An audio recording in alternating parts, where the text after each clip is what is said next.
In today's episode, Lauren asks, I'm planning out 2020 and I'm curious, what tools do you use? Is there a template, a worksheet, planner, or process that you swear by? For marketing, yes. What I swear by is using predictive analytics to forecast forward what's likely to happen so that I can make decisions whether if I like what I'm looking at or not. This is based on Google Analytics data because Google Analytics is probably one of our most reliable sources of data for marketing. It has its issues, as all systems do.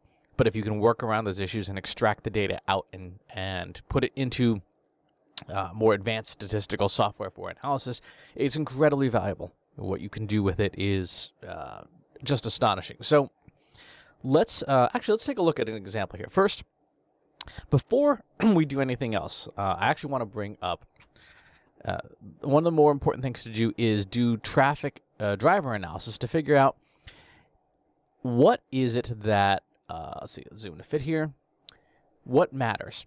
Because if you don't know what matters, what's working in your analytics, then you can't make any decisions from it. So looking at your goals and your goal values in Google Analytics, assuming you've got good goals set up, what is making those goals happen? Now, again, Google Analytics stores all this data for you. It's just you got to get it out and process it. So in this case, this is a customer journey mapping from my website, and the size of the numbers indicates the importance of any given channel. So here, medium drove 7% of the conversions to my website. That's interesting. I didn't actually know that, so that's something to keep in mind.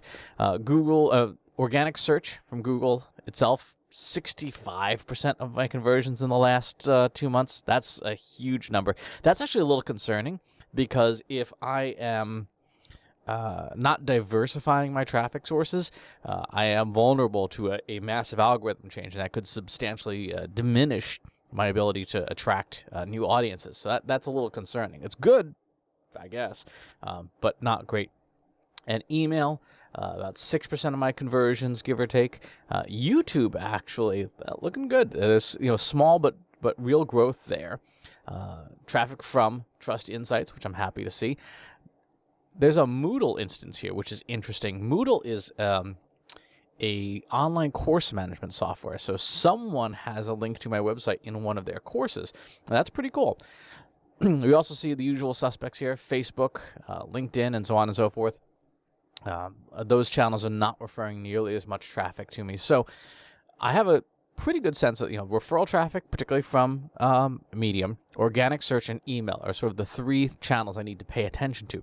So let's go over to a traffic forecast. So this is a traffic forecast. You can see the channel groupings here. The data is extracted using the R programming language and then visualized in the Viz software of your choice. I use Tableau for this because I like Tableau. So year to date, I'm getting about 20, almost 30,000 visitors a month from organic search. I'm getting about 2,000 visitors a month in referral traffic, 1,300 social, 1,200 in email. And granted, this number is not final for this quarter because the quarter's not over yet. Looking forward, the predictive software that I'm using is indicating that I'm actually looking at a pretty substantial decline in organic search traffic. Let's switch this over to yearly view. I'm looking at a deficit of about 20,000 visitors next year from organic search. My referral traffic's growing, which is good.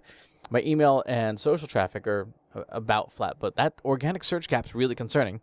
And it's doubly concerning because, A, there's a traffic loss here.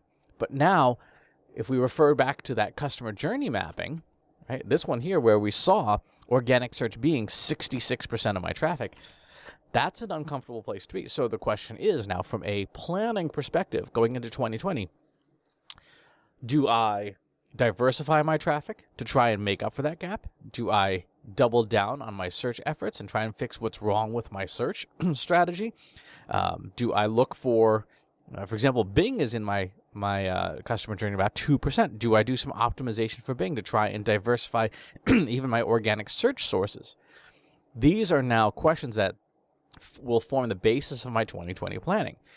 Now, knowing my website, knowing how I run it, this is, my personal site is not the company's website, is not something that is a strong commercial interest.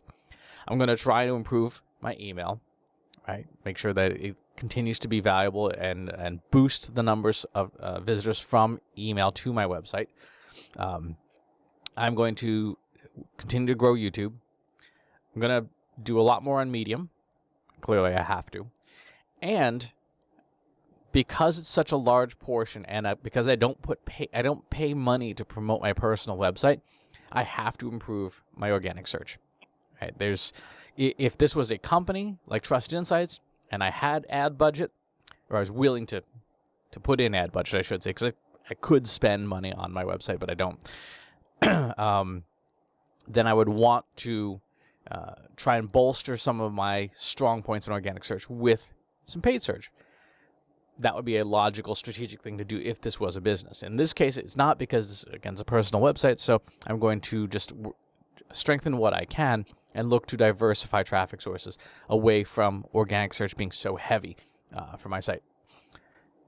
So that's the process and the plan and the template that I use to do strategic planning, because without this, you're just kind of guessing, like, oh, well, let's do more of this. It seemed to work really well this past year. Well, no, if you use well-established statistical algorithms for forecasting, time series forecasting, you can get a sense of what's likely to happen and then decide how important is a loss of traffic in this area, how important is a loss of traffic in this area, how important is a gain of traffic in this area, and then what do you choose to do from that? So that's the process I personally would use and recommend.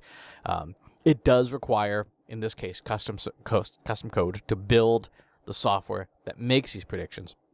But once you have it, once you have the ability to do that forecasting, you can make data-driven, well-informed decisions. And in this case, if this was a company, I would know what's likely to happen in the year to come. I would know where I'm going to be weak, and then get ahead of that, right? So this time next year, if this was a company, it's not, but if this is a company, I wouldn't be saying to my CEO, "Ooh, whoops, sorry, we missed our targets by 20%. Right? I would know in advance that we are likely to miss our targets, and therefore can compensate for that by planning ahead with this type of software. So that's the process. If you'd like help doing this, again, it's something that my company does do. Happy to chat about it. Just stop by trustinsights.ai. But as always, if you have follow-up questions, leave them in the comments box below. Subscribe to the YouTube channel and the newsletter. I'll talk to you soon. Take care. Want help solving your company's data, analytics, and digital marketing problems? Visit trustinsights.ai today and let us know how we can help you.